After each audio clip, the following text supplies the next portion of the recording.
mas é bom. Ele estimula a gente a estudar, né? Eu gosto.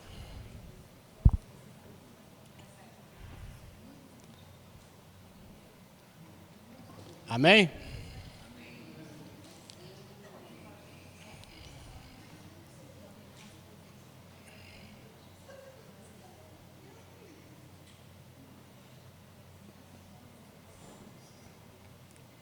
Então vamos lá então. Nós vamos falar agora da sexta trombeta.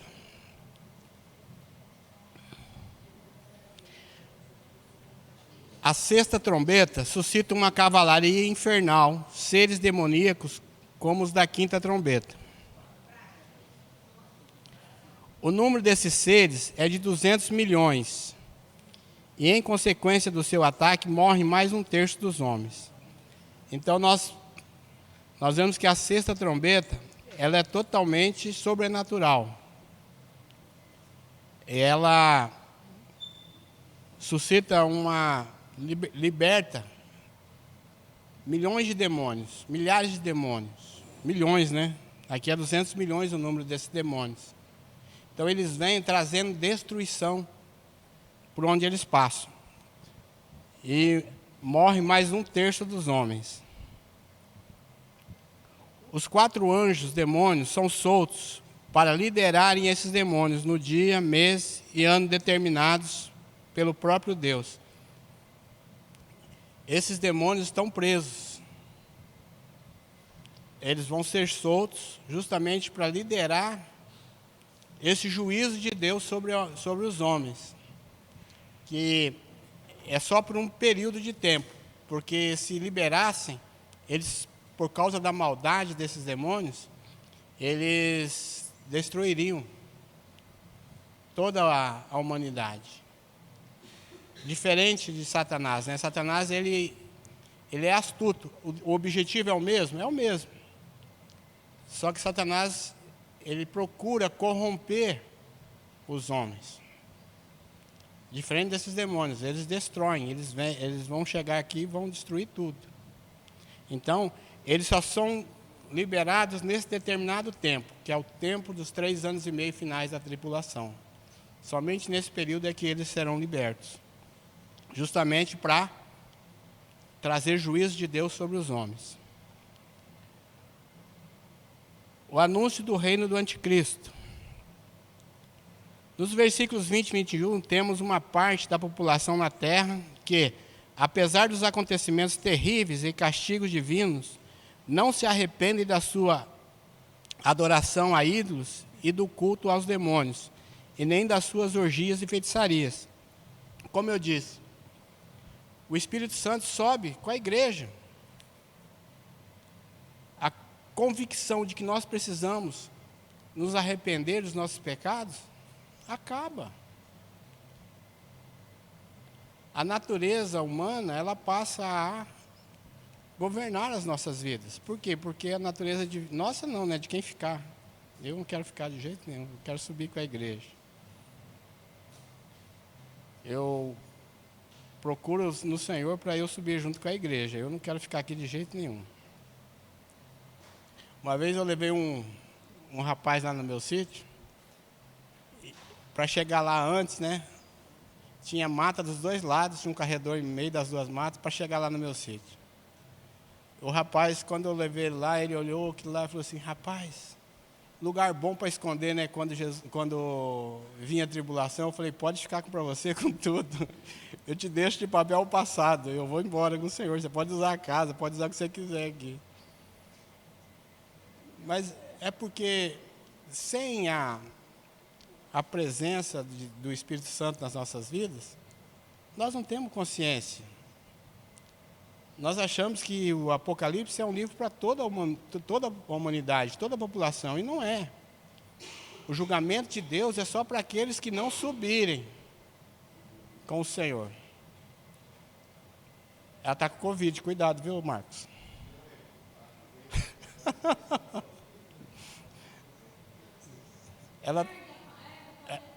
Ela foge de lá, cai aqui, Marcos, não tem jeito. O vento está... Então é assim, nós precisamos entender,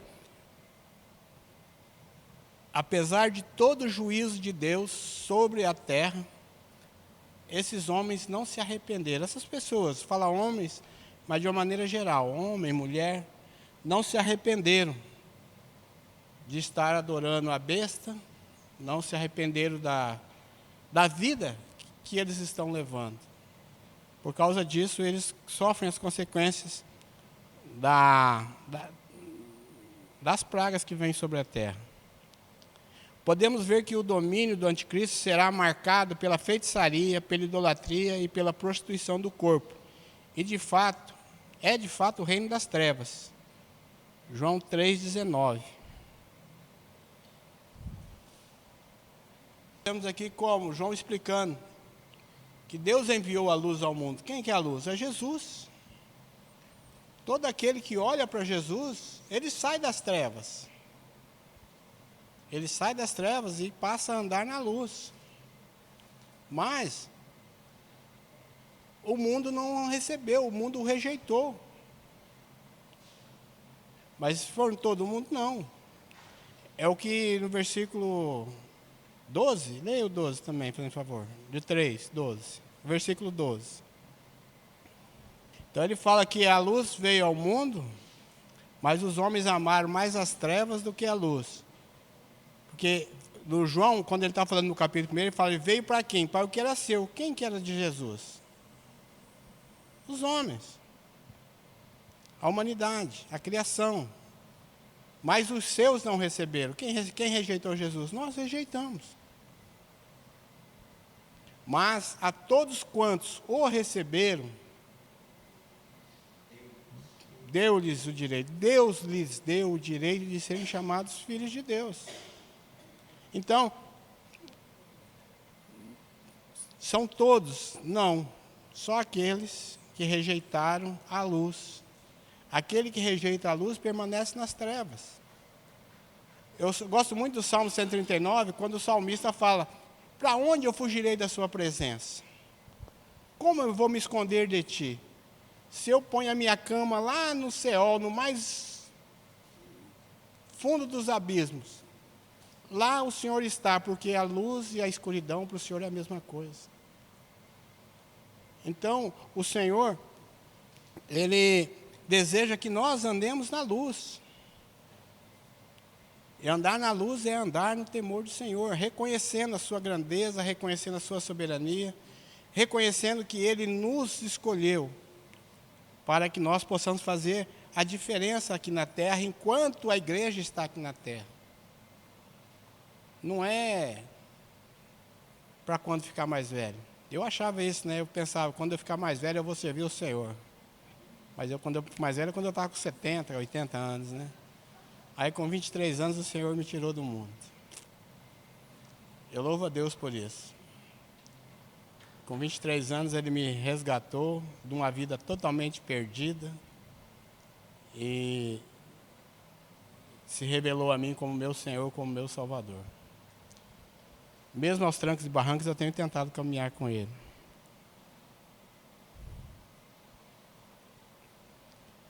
Um anjo com um livro. Capítulo 10. No capítulo 10, tem início a segunda metade das 70 semanas de Daniel. Daniel 9, 27. Isto é, os seus últimos 3 anos e meio. Vamos ver Daniel 9, 27? Daniel, quando ele fala aqui, ele fala profeticamente a respeito quando o templo será profanado. Mas ele fala das 7 semanas, no início da tribulação, no início da semana, quando? Quando o anticristo fará aliança com Israel. Durante 3 anos e meio, ele vai defender Israel, ele vai lutar a favor de Israel, até estabelecer Israel de volta numa totalidade. Aí depois de 3 anos e meio, ele profana o templo. Ele rompe a aliança com Israel. Quando ele profana esse templo, ele rompe a aliança com Israel. O que ele faz? Ele faz uma estátua da besta e coloca dentro do templo. Quando ele coloca essa estátua da besta dentro do templo, ele profana o templo. Assim como aconteceu entre Malaquias e a vinda do Senhor Jesus, aconteceu isso com Israel. Quando os assírios governavam Israel, um governador chamado Antíoco Epifânio, ele matou um porco no altar de sacrifício. Ali ele profanou o templo. Então vai acontecer da mesma forma, quando o anticristo estiver reinando. Ele vai, depois de 3 anos e meio, ele vai fazer uma estátua da besta e colocar no templo. Ali ele vai romper. Israel rompe com ele a aliança que tem, e aí começa então as perseguições.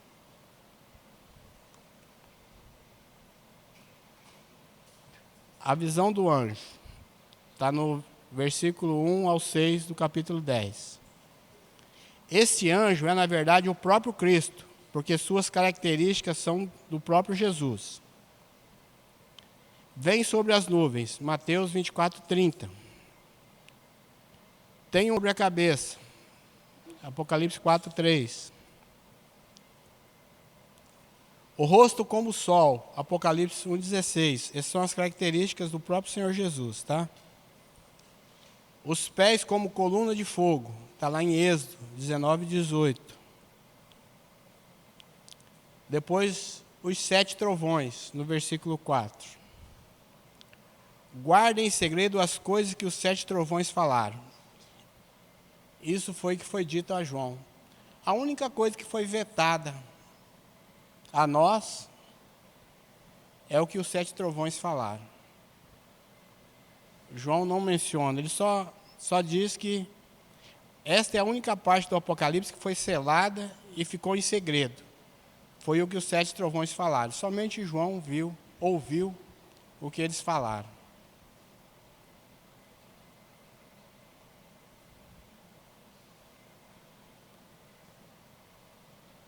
A completação do mistério de Deus.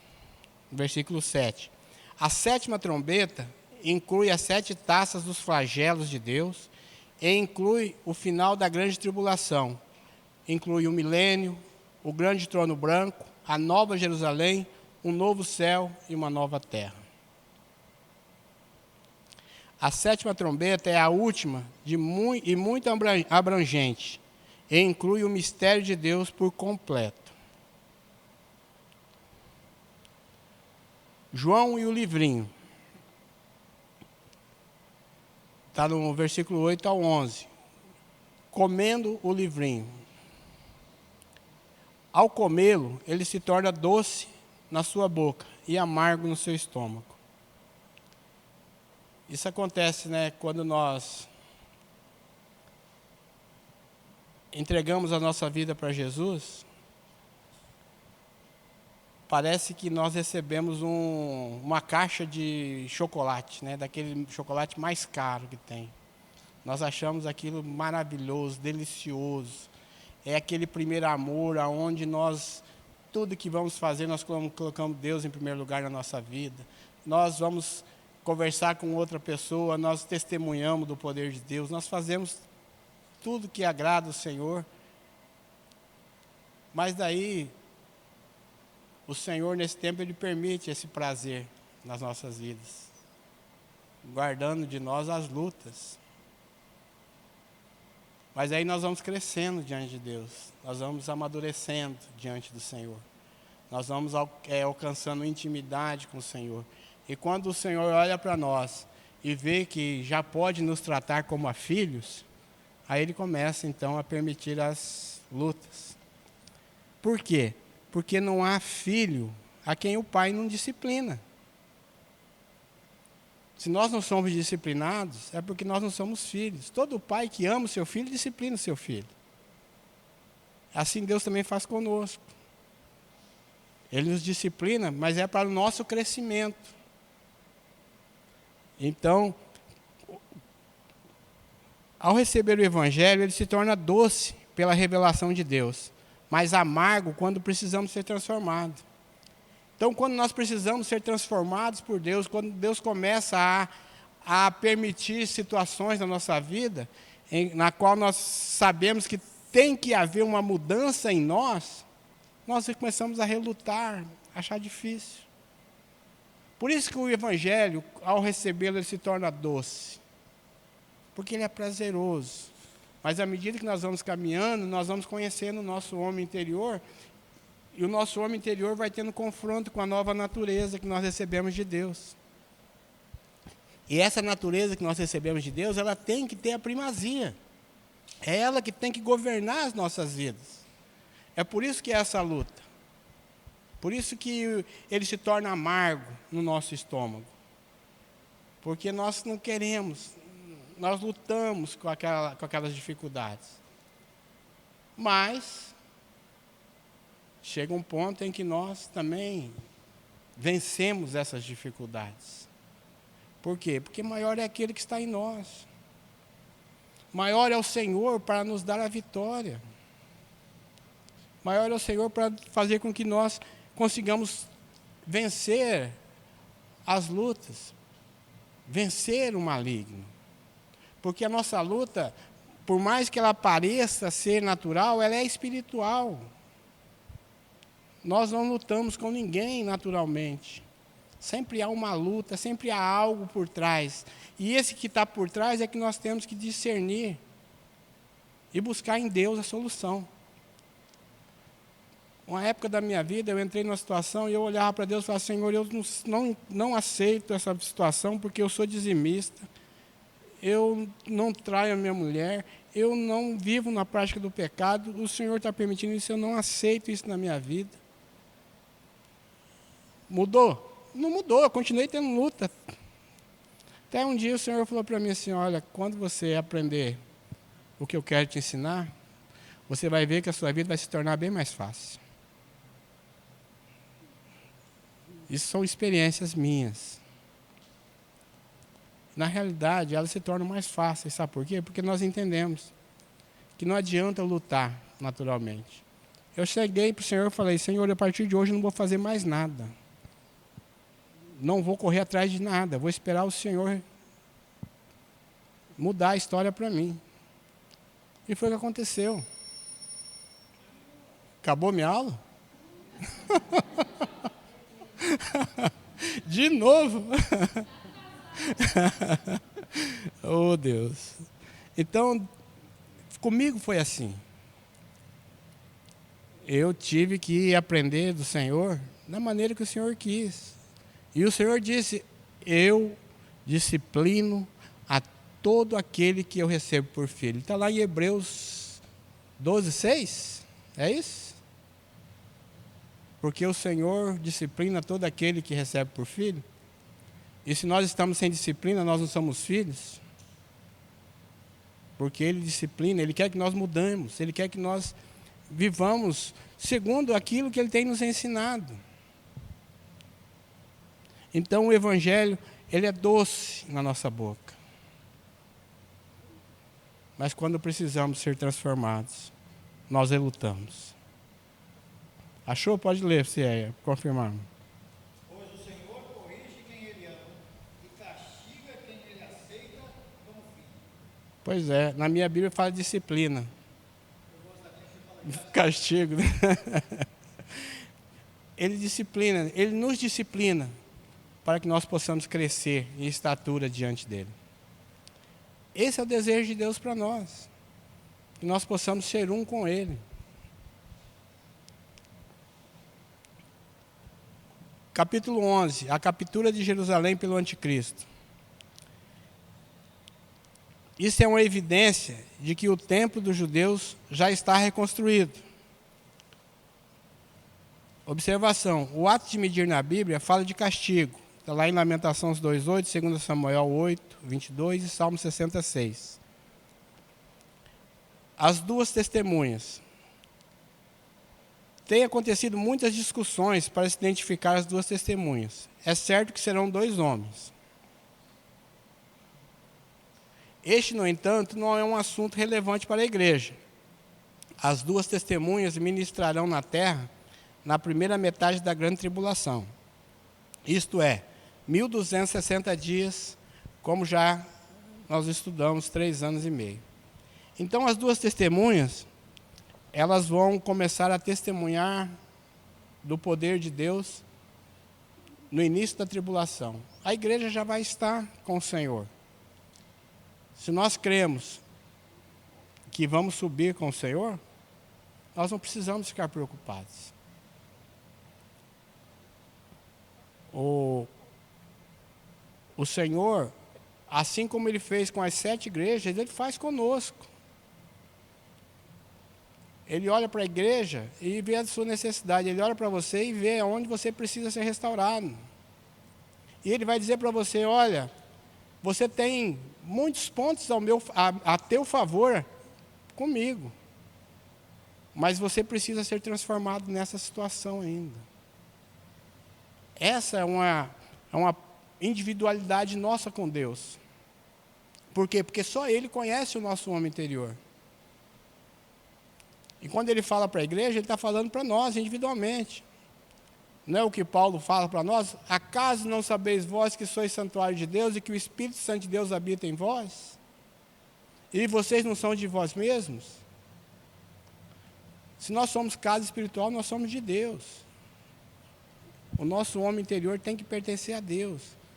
Então Ele vai falar conosco. Igreja, vou falar meu nome, é Jair.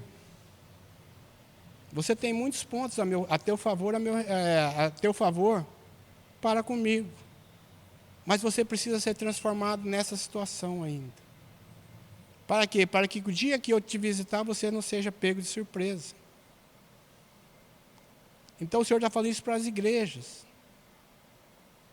Coloca a sua dificuldade diante de Deus e busque em Deus para que você não sofra o mal que há de vir sobre a terra. Essas duas testemunhas aqui, elas vão profetizar contra os homens que estarão na grande tribulação. E eles vão falar tão duro com essas pessoas que eles vão tentar matá-lo. Mas a Bíblia diz que quando eles tentarem matá-lo, vai sair fogo da boca deles e matarão essas pessoas que tentarem matá-los. A Bíblia já relata isso. Lá em 1 Reis, quando Elias sobe no monte para fugir da Jezabel e o rei Acabe manda buscar ele lá no monte, manda um soldado com mais 50 homens. Aí o soldado chega para ele e fala, homem de Deus, desce daí. E ele fala, se eu sou homem de Deus, desce fogo do céu e consome vocês. Descia fogo do céu e consumiu aqueles 50 homens que foram buscar ele. Mais uma vez o rei não satisfeito mandou outro responsável por mais 50 homens, vai lá, manda ele vir aqui que eu estou mandando. Tragam ele aqui, nem que for acorrentado. Homem de Deus, desce daí que o rei está te mandando descer. Ele falou, se eu sou homem de Deus, desce fogo do céu. Até que um representante do rei disse, homem de Deus, tem compaixão de mim. O rei manda te chamar, desce daí. Aí ele desce. Deus fala com ele, pode descer com esse que ele não vai te causar dano. Então ele desce com aquele representante e vai até o rei. Mas assim essas testemunhas, quando eles tentarem fazer mal contra elas, vai sair fogo da boca delas e elas vão consumir as pessoas que tentarem matá-los. E eles vão profetizar durante 3 anos e meio aqui na terra. No final de 3 anos e meio, o anticristo vem e mata esses 2 profetas. E a Bíblia diz que vai ser uma alegria tremenda quando esses 2 homens morreram. Por quê? Porque eles traziam tormenta para o povo. É a função do profeta, né? Alertar o povo na necessidade, não falar aquilo que o povo quer. Mas nós vivemos numa geração em que os profetas têm que profetizar segundo.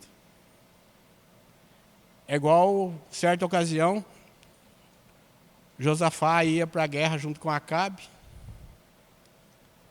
E o Acabe chamou os profetas todos que ele tinha lá.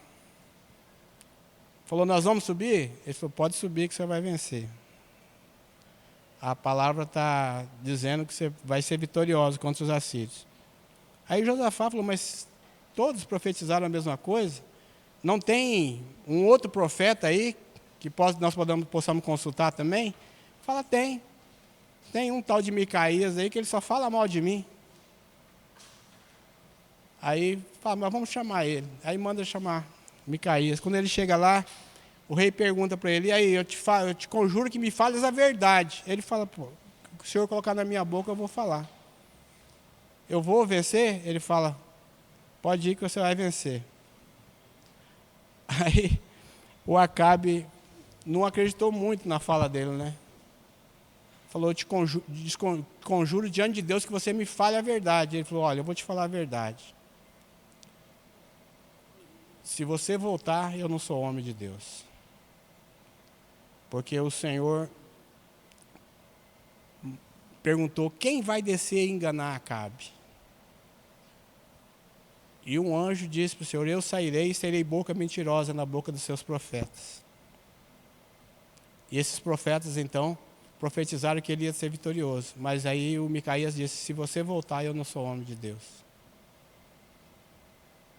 E eles foram para a guerra.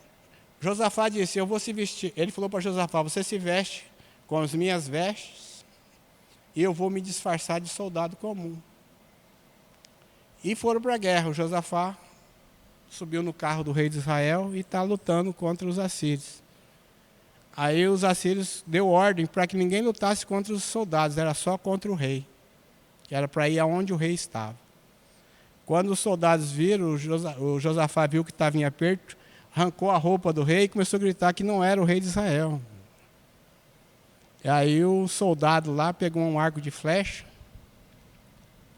para não perder, né, que já estava armado provavelmente, né, que a arma já estava com a flecha no arco, pegou e atirou para cima.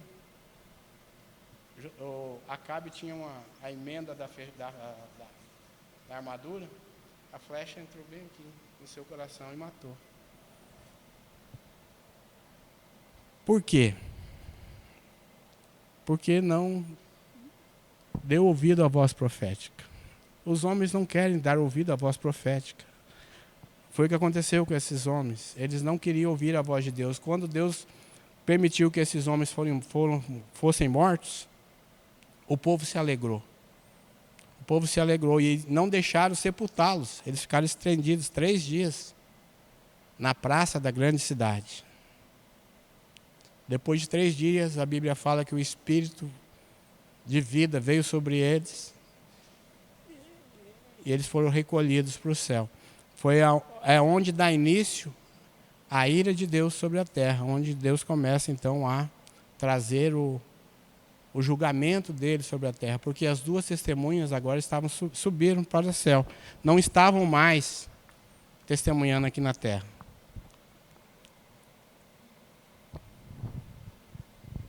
A cidade e o terremoto. A cidade mencionada aqui é Jerusalém. O terremoto tem sido uma forma de expressão de julgamento divino. No livro de Apocalipse, sempre que os juízos de Deus são derramados, eles vêm acompanhados pelos terremotos. Observação. A história dos terremotos fornecidos pelos observatórios mostra que, no século XVIII, teve 262 terremotos a mais do que no século XVII. Já o século XIV teve 1.479 a menos do que no século XVIII. Você vê, a gente vê o crescimento da escala, né, de terremotos sobre a Terra. E este número tem se aumentado sistematicamente. E o que está por acontecer vai muito além do que podemos pensar. Então nós vemos os estragos, né, que alguns terremotos fazem quando eles atingem a Terra em certas regiões. Nós temos uma região aqui na América do Sul, que é na região do Peru, na região onde é Cusco, que quando vem os terremotos ali, eles destroem aquela região toda. Então, mas esse terremoto que há de vir sobre a Terra, esse que nós vemos agora nem se compara. O tamanho vai ser a gravidade desses terremotos.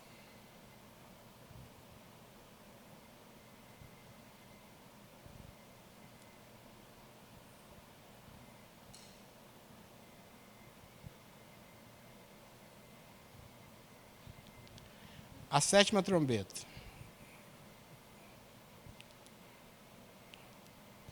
A sétima trombeta soa no início da segunda metade da grande tribulação e corresponde a Mateus 24, de 15 a 31. Alguns estudiosos pensam que esta última trombeta é a última escrita em 1 Coríntios 15, 52, mas esta é a última das 7 trombetas referentes à grande tribulação. 1 Coríntios 15, 52 se refere exclusivamente ao arrebatamento da igreja. Nessa sétima trombeta, nós vemos as nações amotinadas, o milênio até o seu final, a ressurreição dos mortos sem Cristo e o julgamento do grande trono branco. Este versículo é totalmente profético, porque mostra que a arca da aliança que está no santuário de Deus. Vamos ver em Hebreus 9, 23. Ao templo, aos utensílios que foram consagrados no templo. E ele fala que as coisas que nós vemos agora, elas são superiores. Por quê? Porque são espirituais. Elas se referem a nós como igreja de Deus, como templo, morada de Deus. No capítulo 12, nós vamos ver a mulher vestida de sol e o dragão devorador. Viu-se um grande sinal no céu.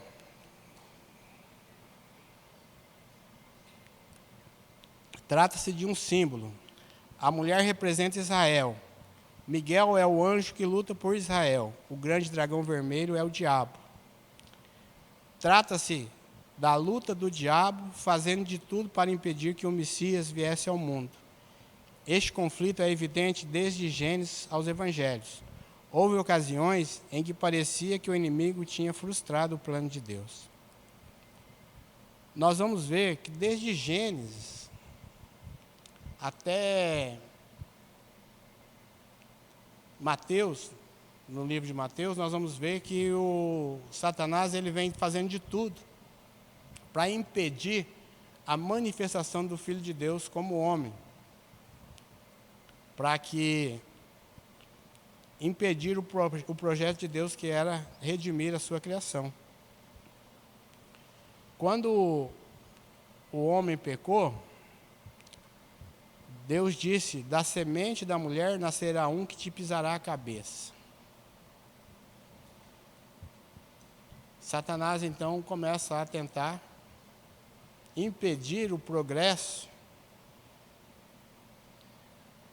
desta profecia. Ele faz de tudo para que essa profecia não se cumpra. Quando Adão tem 2 filhos, ele conhecendo a história, ele viu que Caim não tinha tanta intimidade com Deus, mas Abel tinha. Então o que ele fez? Mandou Caim matar Abel. E Caim matou Abel. Só que a profecia que o Senhor disse se referia a futuro, não de imediato. Mas nós vemos as coisas acontecendo. Depois vem, o Senhor separa para si um povo, lá em Abraão. Deus separa Abraão e de Abraão Deus começa então a fazer um povo.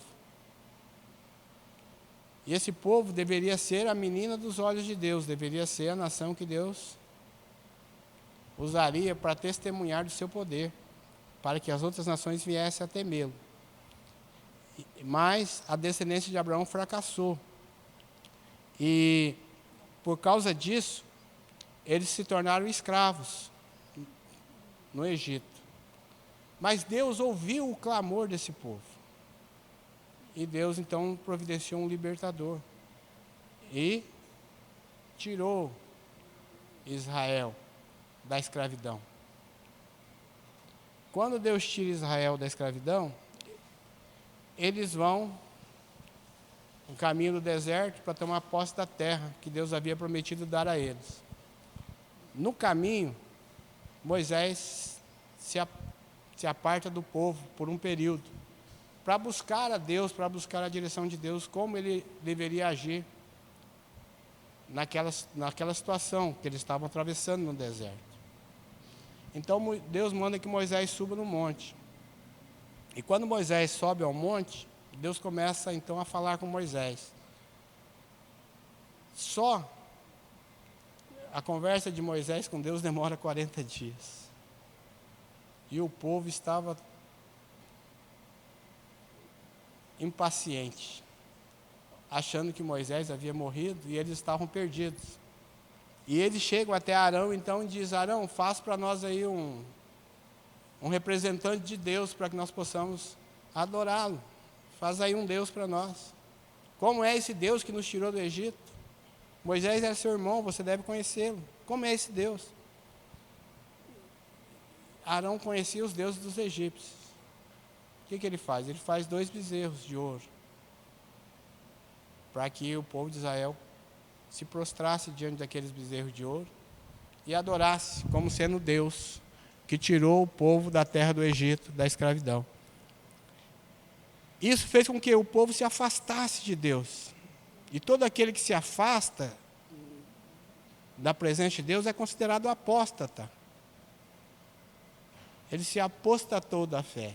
Ele deixou de crer que Deus poderia trazer sobre eles a vitória, ou pudesse cumprir a promessa que Deus havia feito. Então eles se apostataram da fé, de crer em Deus, e começaram a crer no bezerro de ouro. Só que o Senhor não permitiu que todo aquele povo fosse corrompido. Deus separou para ele uma tribo. A tribo de Levi não se corrompeu. Depois, mais uma vez, Israel se corrompe por causa do pecado. Quando Balaão aconselha o rei dos Moabitas a ensinar a prostituição para o povo. Ensinar não, só apresentar, né? Porque essas coisas, Satanás, ele só apresenta, isso está na natureza já do homem, natureza caída do ser humano. A prática do pecado. Então, mais uma vez, Satanás acha que derrotou, frustrou os planos de Deus. Mas os planos de Deus só iriam se concretizar na plenitude dos tempos. Ainda não era o período que Deus havia reservado para manifestar o seu Filho ao mundo. Depois, o terceiro pecado de Davi, quando Davi adultera com Betseba, quando Davi manda fazer o censo para contar o povo de Israel. Então tem vários pecados que Davi cometeu e que foram frustrados, o Satanás tentando frustrar os propósitos de Deus. Por quê? Porque o Satanás, pela profecia, sabia que o descendente sairia da linhagem de Davi. Se ele mata Davi, acaba a linhagem. Depois do relato de Esther, quando nós já falamos sobre isso hoje, quando Amã intenta contra o povo lá e pede que o rei assine um decreto acabando com o povo de Israel. Mas Deus frustra mais uma vez os planos de Satanás, autorizando Mordecai a fazer outro atestado, dizendo que o povo de Israel poderia pegar a espada e se defender. Então, mais uma vez, nós vemos Deus derrotando Satanás. No caso de Belém, quando os magos vêm a Jerusalém e falam para Herodes: olha, nós viemos visitar o rei dos judeus que acabou de nascer.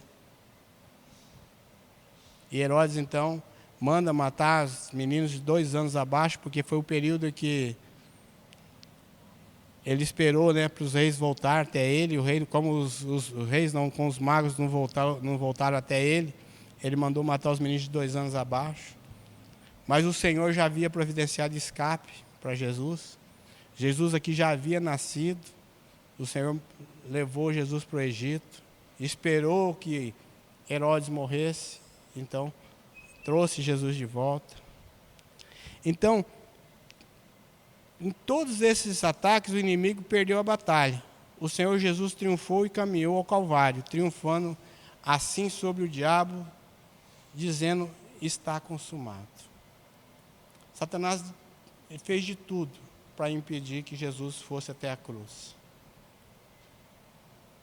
Porque ele sabia que a cruz era o lugar aonde Jesus triunfaria sobre ele. Ele fez de tudo. Quando Jesus pergunta para os discípulos: quem vocês dizem que eu sou? Pedro diz: tu és o Cristo, o Filho do Deus vivo.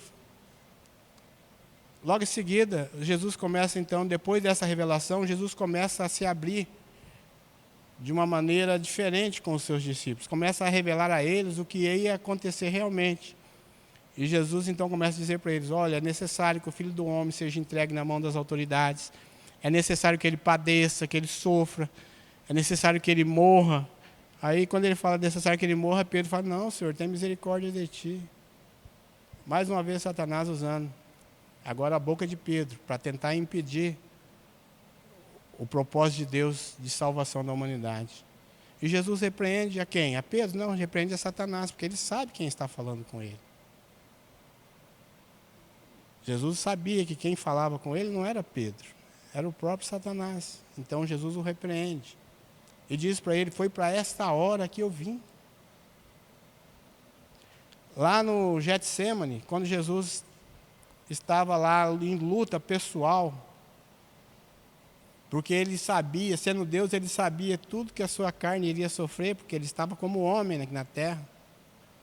Ele sentia dor como nós sentimos. E ele, sabendo do que iria passar, ali ele luta com o seu homem interior. E ele diz para o pai: pai, olha, é verdade, o Espírito está pronto, eu sei que eu vim para esse momento. Mas a carne é fraca. A carne sente dor. A carne, ela luta. Ela necessita que seja usado um remédio para aliviar a dor. Não, mas eu vim para esse propósito. Não seja como eu quero, mas como tu queres. E ele foi até o Calvário. Lá no Calvário, ele diz: está consumado. E entrega o seu espírito. Tanto que quando as autoridades ficaram sabendo que ele tinha morrido, ficaram espantados. Foi muito rápido. Por quê? Porque ele entregou o seu espírito. E ali, a obra de redenção do homem estava totalmente completa. Consumada. O dragão com 7 cabeças. Fala da totalidade da astúcia. Os 10 chifres representam seu poderio. 7 diademas, o seu domínio. A terça parte das estrelas do céu refere-se aos anjos que caíram com Lúcifer. Isaías 14, 12. Vamos ler? Ezequiel 28, 16.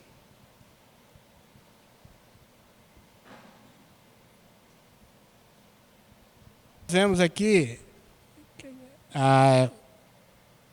tanto Isaías como Ezequiel fala de Satanás e fala que ele foi expulso da presença de Deus.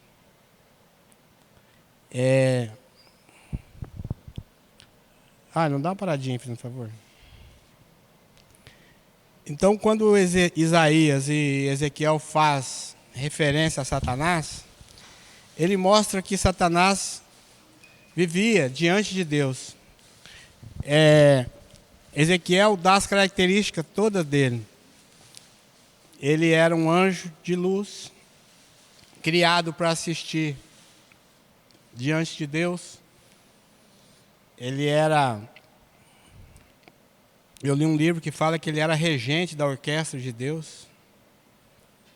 Ele foi criado para adorar a Deus, porque Deus colocou tudo de melhor que tinha nos céus, colocou sobre ele. Ele foi criado com o que havia de melhor. Por causa dessa beleza, o seu coração encheu de vaidade. E ele achou que poderia colocar o trono dele acima do trono de Deus e governar a terra, governar o universo, governar o mundo. Por causa disso, Deus o expulsou do céu. Só que ele não saiu sozinho. A Bíblia diz que 1/3 do céu foi arrastado junto com ele. Ele, quando saiu, ele arrastou 1/3 dos anjos.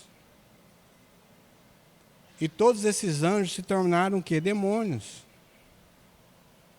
Inimigos de Deus. Eles perderam o seu estado natural.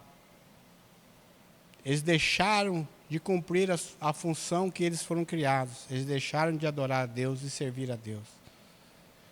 Agora eles se tornaram inimigos de Deus. Então,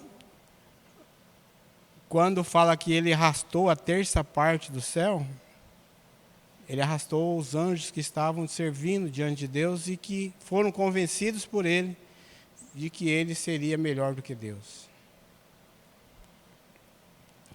A partir desse versículo, a Bíblia relata somente sobre Israel, pois o tempo da igreja se findou no arrebatamento. Do mesmo modo, quando trata de Israel, nas 70 semanas.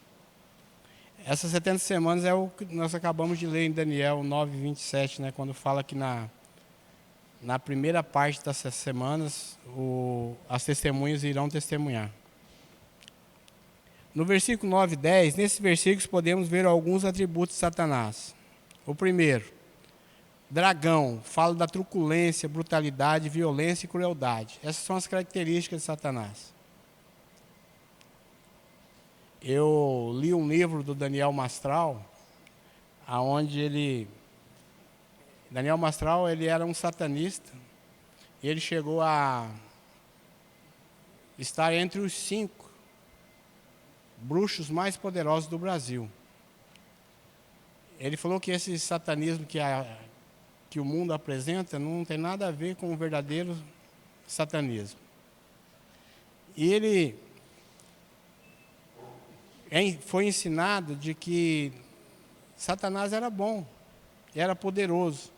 Por quê? Porque os demônios atuavam nas pessoas e os anjos de Deus não. Os demônios invadiam as pessoas e subjugavam elas. Por quê?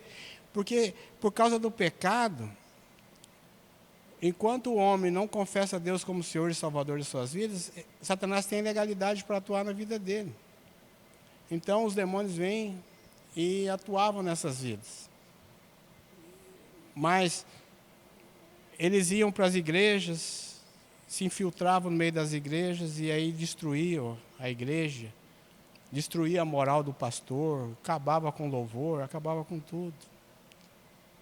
E teve uma vez que ele foi numa cruzada, né, evangélica, que ia ter numa igreja, e ele foi com o intuito de acabar com aquela reunião. Só que quando ele entrou, o demônio não entrou com ele, o demônio ficou lá fora, e o demônio ficava lá fora fazendo assim para ele: vem, sai daí, porque ele tinha visão espiritual aberta. Ele via os demônios falavam para ele: sai daí. Ele não entendia o que o demônio estava querendo, porque o demônio estava com medo de entrar lá dentro. E quando ele quis sair, 2 pessoas grudaram do lado dele assim. Quando você está andando com um monte de companheiro, que eles cruzam as mãos, né? E arrastaram ele lá para frente, não teve como ele sair daquele local. E o pastor começou a ministrar lá na frente, e ele ficou endemoniado na hora da pregação. Diz que ele acordou depois de 3 horas depois, o pastor estava sentado em cima dele, um homem de quase 120 quilos sentado em cima dele, impondo as mãos sobre ele. Aí foi onde ele compreendeu que os demônios não eram poderosos coisa nenhuma. Tinha um mais poderoso do que Satanás.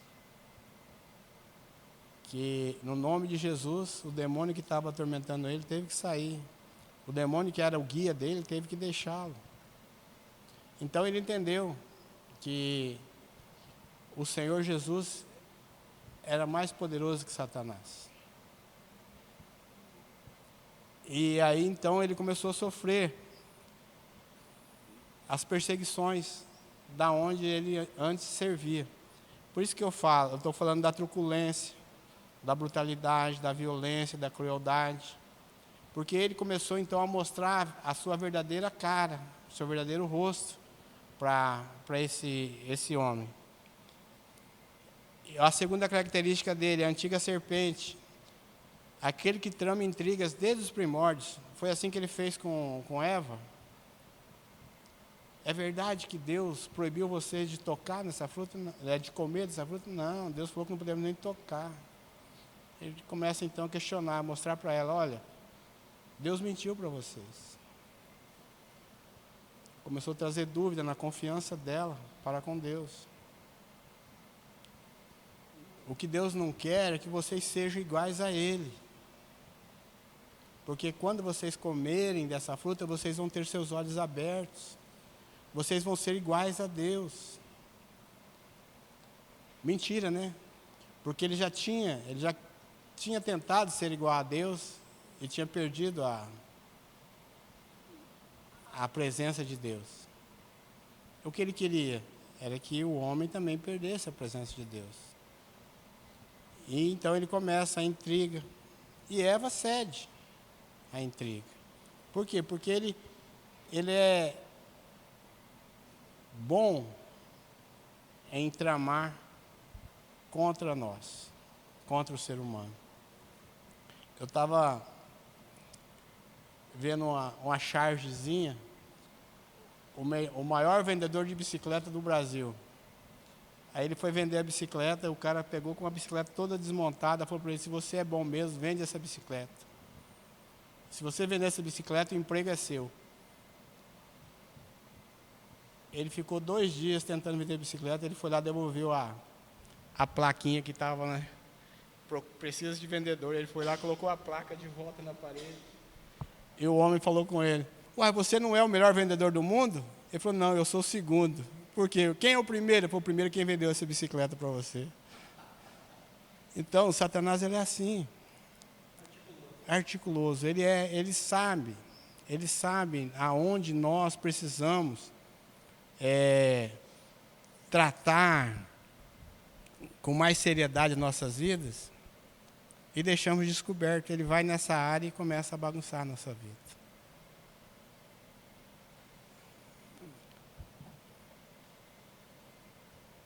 O diabo significa o quê? Acusador.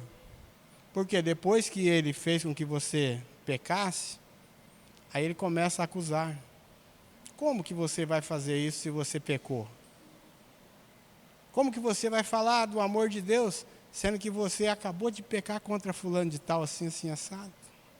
Você não demonstrou o amor de Deus para aquela outra pessoa, por que você vai falar do amor de Deus para outra? Então ele começa a acusação. Primeiro ele nos engoda. Depois ele começa a nos acusar.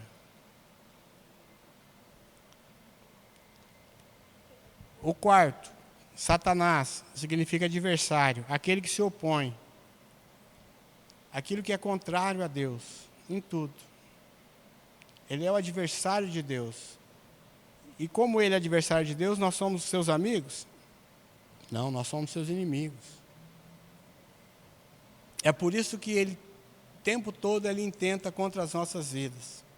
Porque nós somos seus inimigos. E nós precisamos buscar o favor de Deus para que não venhamos a ceder às pressões de Satanás. Sedutor. Esta é uma das suas principais características. Por quê? Porque ele sabe onde é a sua fraqueza. Ele sabe aquilo que te seduz. Aquilo que te faz abrir a guarda. Ele sabe. Por que muitas famílias são desfeitas? Porque ele sabe aonde ele trabalhar naquela família. Ele sabe que o homem tem dificuldade em honrar sua esposa. Ele sabe que a mulher tem dificuldade em aceitar aquilo que o Senhor deu para o esposo. Ele coloca dificuldade, coloca intriga, ele sabe aonde nós somos mais suscetíveis ao pecado. Sabe por quê? A Bíblia fala de espíritos familiares. Quando a Bíblia fala de espíritos familiares, são demônios que acompanham a sua geração. Então, esses demônios sabem do seu passado, sabem o passado do seu pai, do seu avô, do seu bisavô. Ele conhece as suas gerações passadas. Por quê? Porque os demônios são espirituais, eles não morrem, então ele vai acompanhando a geração. Quando ele tenta te seduzir, muitas vezes, né? Faz muito tempo que eu não vejo mais, mas sempre tinha umas cartomantes na cidade aí, que ficavam nas portas do banco. As pessoas passavam, ela falava do passado da pessoa, a pessoa parar e ouvir, né? O que ela tinha para dizer a respeito da vida dele. Ou quando alguém tem uma desilusão amorosa, vai numa cartomante para saber, né, cavaleiro? É assim, ele vai conhecendo. O Satanás conhece as pessoas. Uma vez eu ia entrando no Banco do Brasil, 2 ciganas me parou e falou uma coisa no meu passado e eu despertei na hora, né? Mas continuei. E ela falou, você não vai parar não? Eu falei, não. Por quê? Eu falei, porque eu não quero saber o meu futuro. O passado todo mundo sabe, o futuro ninguém precisa ficar sabendo, só eu e o Senhor mais tarde. Aí ela falou assim, você não quer saber, mas vai acontecer isso, isso, isso com você. E virei as costas e fui embora. Mas eu posso prever o seu futuro também. Pode. O seu. Pode. Posso? Pode. O seu futuro é o céu. Amém. Eu tomo posse.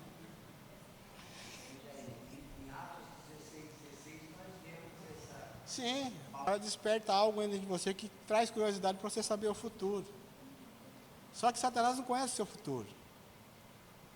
Ele conhece o seu passado. Mas o futuro só a Deus pertence. Só o Senhor pode esquadrinhar o coração. Só o Senhor sabe o que nós vamos falar. Satanás não conhece nem a nossa mente e nosso pensamento. Quando nós pensamos coisa errada, se não é costume de nós pensarmos isso, não é nosso pensamento. É Satanás tentando nos induzir a mente a tomar aquilo como sendo nosso. De manhã, quando você acorda, você olha no espelho, você já acordou de mau humor, você olha para o espelho e fala assim, hoje vai ser um dia daqueles. Acordei com o pé esquerdo. Não é costume seu falar isso. Esses pensamentos não são seus. São sugestões que Satanás coloca na nossa mente e nós aceitamos aquilo. E quando nós aceitamos, nosso dia é uma luta. Quando nós aceitamos. Por isso que o Senhor nos orienta toda manhã, quando nós formos levantar da nossa cama, nós orarmos ao Senhor, pedir ao Senhor, calça sobre a nossa cabeça o capacete da salvação, para que na nossa mente não entre nenhuma seta do inimigo. Porque o Senhor está falando, olha, se você se revestir de mim, você vai estar preparado para a batalha que vai vir. Por isso que a armadura de Deus é importante na vida do cristão. Dá um cutucão no Marcão aí para acordar. Quem serão os restantes mencionados aqui? Esses serão os judeus que creram no testemunho dos 144 mil selados por Deus sobre a terra. Então vai haver conversão. Mesmo depois que a igreja subir, vai haver conversão. Só que agora é diferente. Não é pela graça mais, é pelo esforço. Você vai ter que negar a sua vida. Você vai ter que perder a sua vida para ganhar a vida. Interessante isso, né? Perder a vida para ganhar a vida. Você vai ter que entregar a sua vida terrena para ganhar a eternidade. É diferente.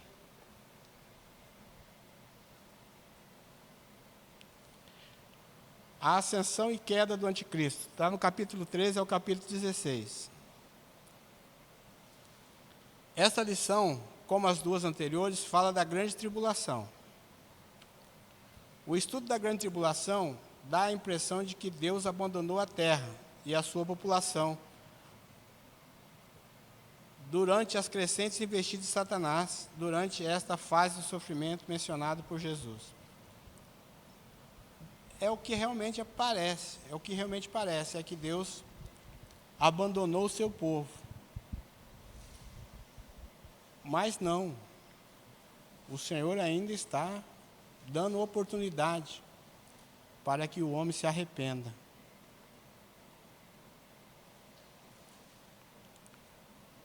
Como os agentes enviados por Satanás atuarão naqueles dias? Esses agentes são a besta e o falso profeta.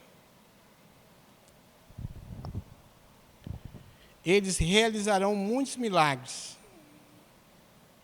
espetaculares e prodígios através da mentira para enganar os habitantes da terra naqueles dias. O governo da besta na terra durará pouco. No término do seu governo, Jesus virá com poder e glória e derrotará a besta e o falso profeta e os lançarão no lago de fogo e enxofre. Está lá em Apocalipse 19, no 19 ao 20.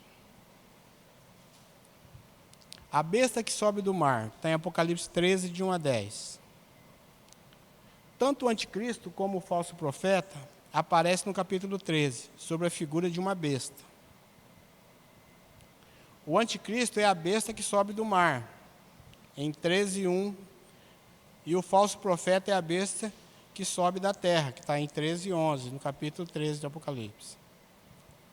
O anticristo é assim chamado por duas razões. Primeiro, por se opor a Cristo em tudo através de blasfêmias. E por se intitular o Salvador da humanidade. Ele vai se apresentar como a solução para a vida da humanidade.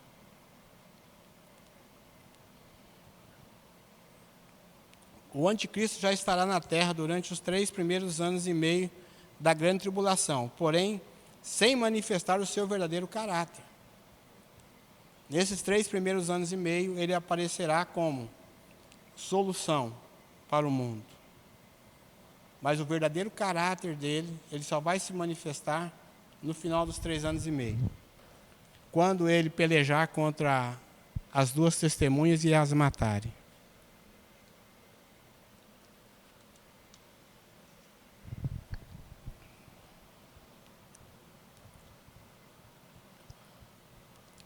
No final desses 3 anos e meio, ele romperá sua aliança com Israel. Daniel 9, 27. Nós já lemos a respeito disso hoje. As 2 testemunhas profetizarão nesses primeiros 3 anos e meio, quando o anticristo as perseguirá e os matará. É neste mesmo tempo que a besta colocará sua imagem no templo, já construído em Jerusalém, e exigirá ser adorado. A segunda besta, o falso profeta, procurará imitar o Espírito Santo, como estudaremos neste capítulo. É uma besta. Uma besta. A palavra usada no original indica um animal selvagem. Isto evidencia o caráter bestial e animalesco do anticristo. 10 chifres e 10 diademas mostra a sua procedência satânica, pois o dragão que aparece no capítulo 12, versículo 3, tem 7 cabeças e 10 chifres. A diferença entre esses dois é que as diademas do dragão estavam em suas cabeças e as da besta nos chifres. Em Apocalipse 13, 2, aqui vemos o retrato da besta, parecida com leopardo, pés de urso e boca de leão. No capítulo 7 do livro de Daniel, o leopardo é a Grécia, o urso é a Pérsia e o leão é a Babilônia. As características desses animais indicam que o governo da besta será regido por esses princípios.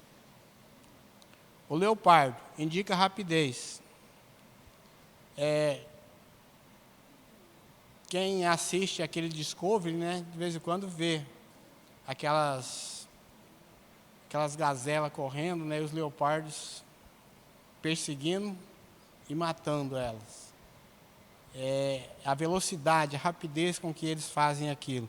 Então, uma das características do anticristo é isso, a rapidez com que ele vai agir aqui na terra.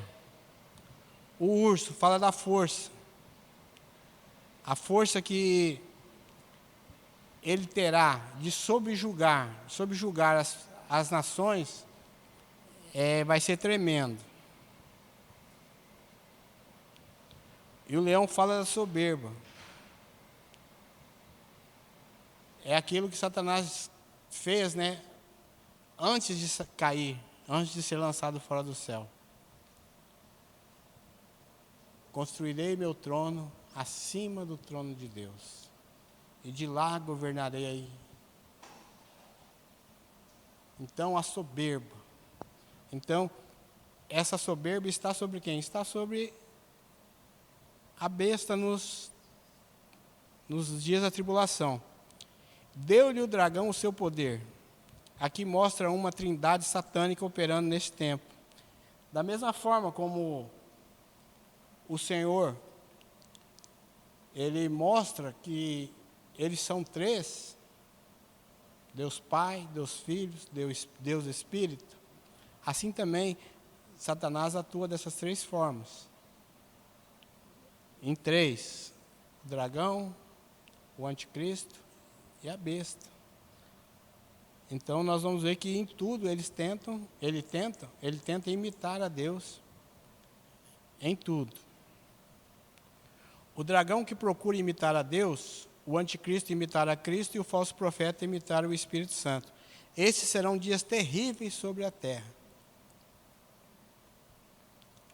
O domínio da besta será de 3 anos e meio. Significa que a besta terá uma incrível habilidade de influenciar e manipular pessoas. É pouco tempo, né, que ela tem para poder enganar a humanidade. Então, a astúcia dela é muito grande. Nós esperamos que ela se apresente a nós como aquele dragão que nós assistimos, né, Esse dia até achei engraçado. Lá no mato, uma pessoa cantando a música daquela Esfera do Dragão. Eu achei impressionante. Falei, gente, aonde? No mato. Por quê? Porque Satanás, a astúcia dele, ele não tem limite, ele vai alcançar. Os lugares que nós menos nós achamos lógico, ele vai atacar e vai enganar. Então, a manipulação dele vai ser tremenda. Em 3 anos e meio, ele vai conseguir enganar muitos. Com os modernos meios de comunicação, ela alcançará o mundo todo com o seu engano e poder. Que eu acabei de falar. Lá no mato, uma mulher cantando a música do Esfera do Dragão. É assim, eu achei assim. Então, o alcance de Satanás vai ser ilimitado, ele vai alcançar todas as nações. Essas músicas só quem sabe é só o Iron, esses mais novos, né? Os mais velhos não sabem dessas músicas, não é, Iron? Achei que pegar a palavra influenciar. Influenciar e manipular. É o trabalho dele. É influenciar e manipular pessoas. E ele continua fazendo isso. E o pior, no meio do povo de Deus, há pessoas que se deixam ser influenciadas por ele. Os santos são aqueles que crerão durante a tribulação, judeus e gentios. Nós já falamos sobre isso.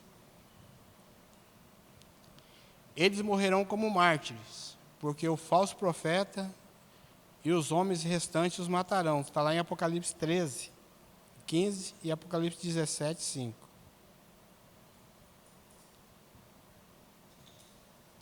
A besta que sobe da terra. Nos versículos anteriores, tratamos do anticristo como sendo a primeira besta que subiu do mar. Então, o anticristo é a primeira besta que subiu do mar.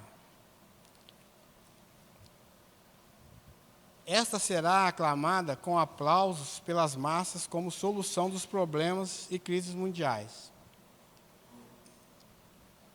Nos versículos a seguir, estudaremos a respeito de outra besta, a que subiu da terra, que também é chamada de falso profeta.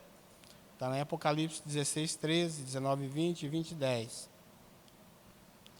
Para conhecer e entender o papel que essa besta terá na consumação dos tempos, atentaremos para a descrição que a Bíblia faz dele.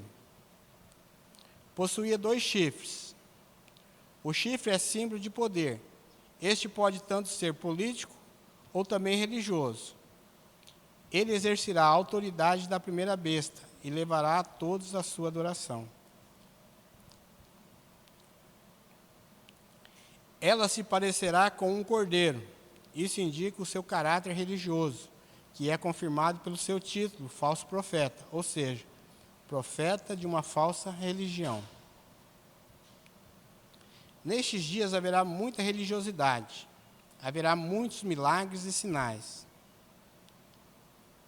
O falso profeta será um super líder religioso, e sua religião será formada em torno da primeira besta, uma religião universal que promoverá o ecumenismo. O ecumenismo é a junção de todas as religiões, tá? Uma aceitando a prática da outra. É só alguns anos atrás, nós presenciamos na Bahia uma reunião dessas, né? O líder da Umbanda pregando na Igreja Católica e a Igreja Católica pregando no centro de Umbanda, e depois os dois pregando no mesmo local, dividindo o altar para pregar. Então, é a junção do ecumenismo, a todas as religiões se juntando, se fazendo uma só. É o que vai acontecer, que o falso profeta irá promover aqui na terra, com o propósito de unir todas as religiões em uma única adoração, que é em torno da primeira besta.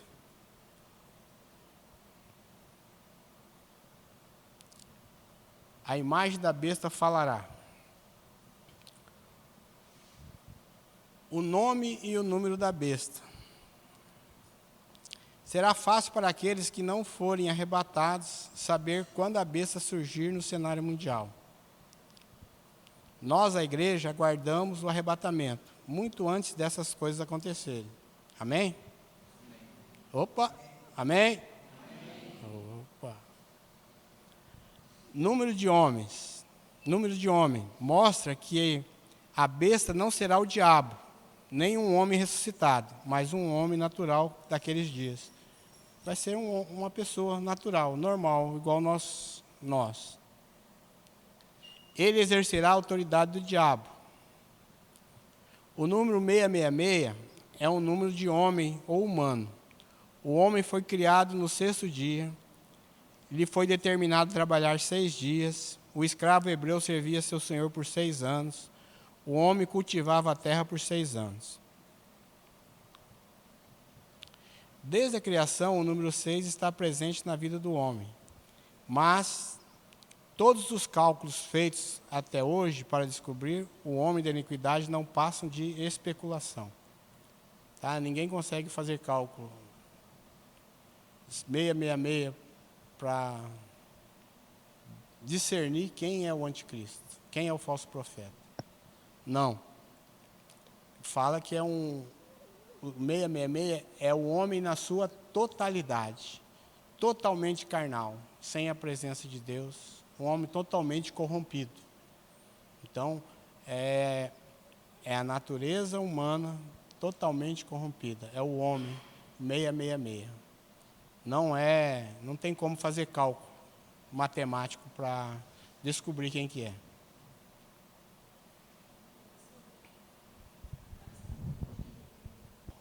O homem completo, sem a presença de Deus.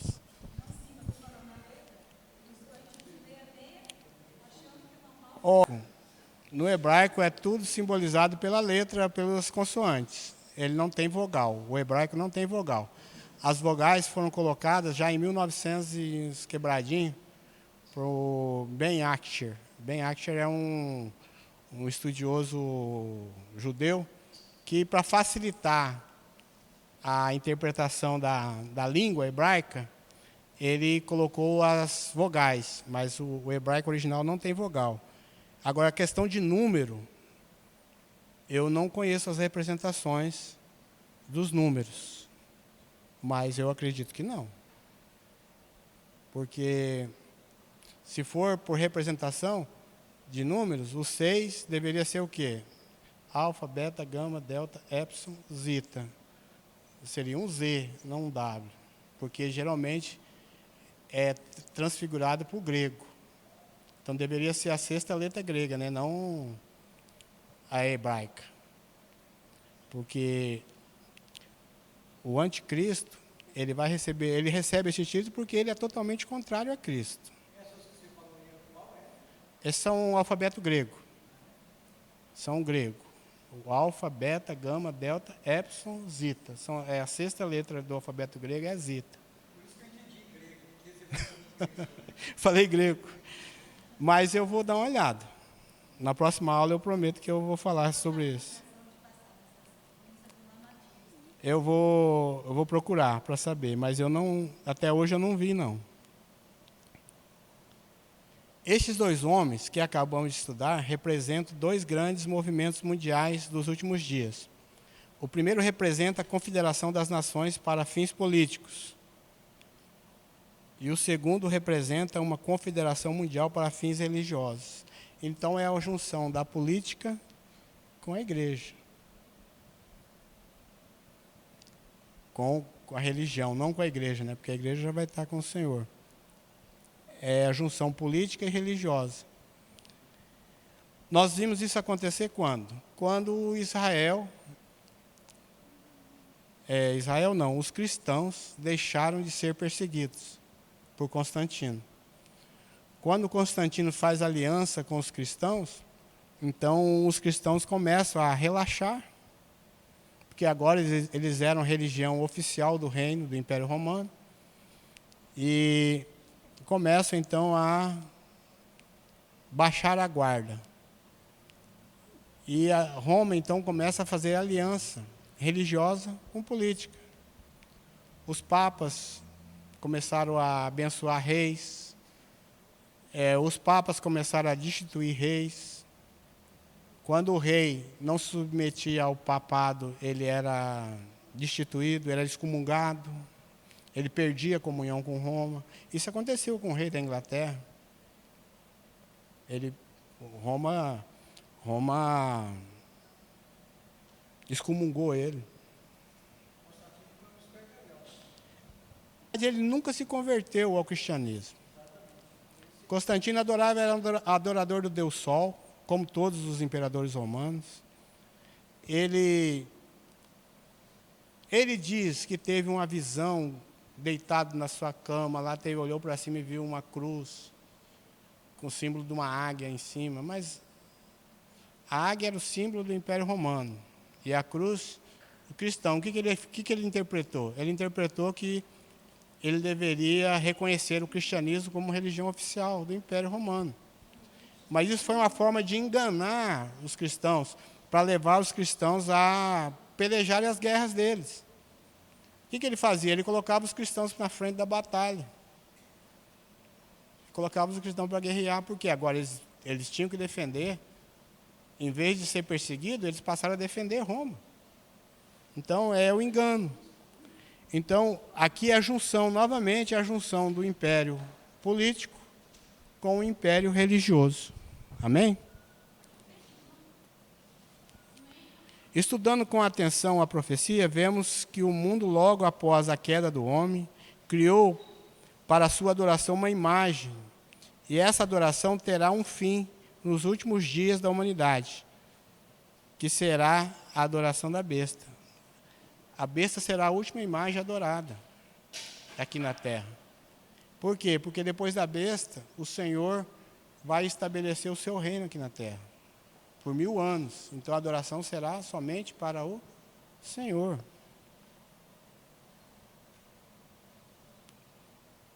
Amém? Amém? Na próxima aula nós vamos ver sobre a preparação no céu para os últimos juízos.